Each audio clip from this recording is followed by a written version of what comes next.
Olá, tudo bem? Sou o professor Alexandre Gonzalez. Vamos ver o nosso caso macabro de número 29 de hoje. O que nós temos aqui?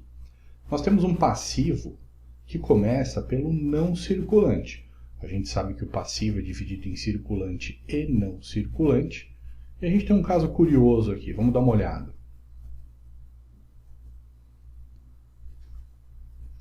Temos uma empresa SA, capital fechado, ano de 2018.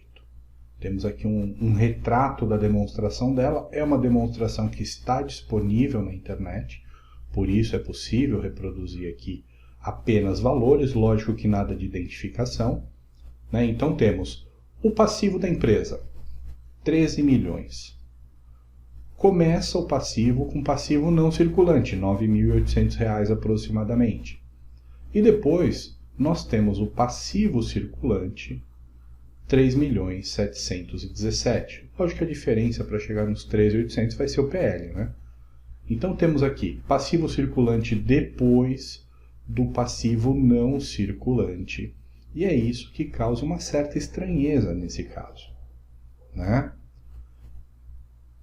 É importante a gente ressaltar que o ativo está de acordo com o que está previsto na 6.404, grau decrescente de liquidez.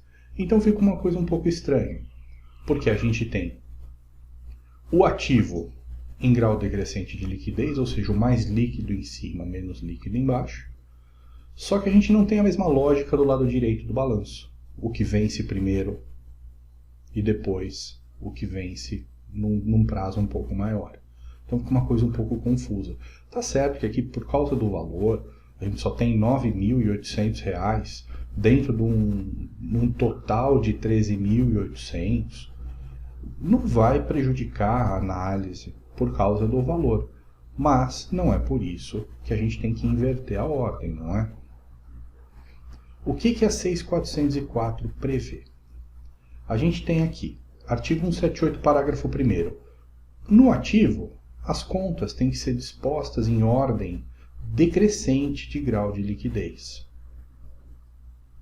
E aí, eu omiti aqui 3 pontinhos, está lá na lei, só para não ficar o texto muito extenso, né? A gente tem ali o ativo circulante, o não circulante irrealizável a longo prazo, investimento, imobilizado, intangível, né?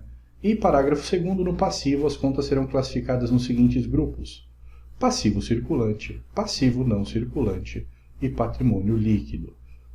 Veja, aqui está chamando o patrimônio líquido também de passivo, né? A gente releva isso, é um texto legal, né? A gente depois tem uma melhor discriminação disso nas normas do CPC, normas brasileiras de contabilidade, e por aí vai, tá? Mas está aqui implícita a ordem que a gente tem que colocar no passivo: o circulante e o não circulante. Até porque tem a previsão expressa que no ativo tem que estar em ordem de grau de liquidez decrescente. Então ficaria muito, mas muito estranho se não seguisse essa mesma ordem no passivo. O que vence primeiro e depois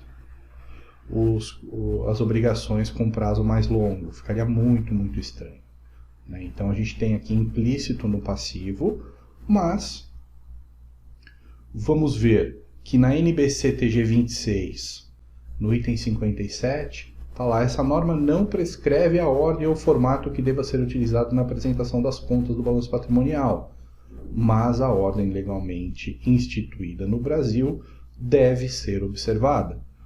Legalmente instituída, Lei 6.404. Então, essa NBC ela não poderia, por exemplo, falar que o ativo tem que começar com o imobilizado, porque na 6.404 está falando que é em grau decrescente de liquidez, certo? Então, a gente tem aí um convívio harmônico entre essas normas, né? Nenhuma está contradizendo a outra.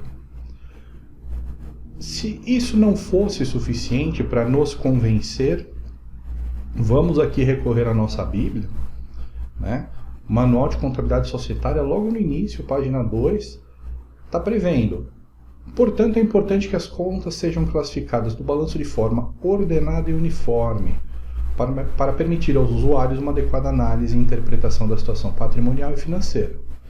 Visando atender esse objetivo, a 6404, por meio dos artigos 178 e 182, definiu como deve ser a disposição de tais contas, seguindo para o ativo classificação em ordem decrescente do grau de liquidez e para o passivo em ordem decrescente de prioridade de pagamento das exigibilidades, ou seja, no ativo coloquei aí os 3 pontinhos, que não é o nosso objetivo aqui, e no passivo classificam-se em primeiro lugar as contas cuja exigibilidade ocorre antes. Então, ficou bem claro aí pra gente, né? Olha, se no ativo o que é realizável mais rapidamente entra primeiro, no passivo o que é exigível de uma forma mais rápida, num prazo menor, também entra primeiro. Senão ficaria muito maluco a gente analisar tudo isso cruzado, né? Ia ficar muito estranho, ia ser um trabalho absurdo a gente separar no passivo os vencimentos, se tivesse tudo misturado, não dá. Então, a gente tem a previsão na 6404 ali de maneira implícita naquela discriminação. Temos aqui o nosso manual de contabilidade societária para que não reste dúvida. Do lado direito do balanço, primeiro passivo circulante. Tá bom? Muito obrigado por acompanhar mais um caso macabro. Fiquem agora com as nossas referências. Um abraço.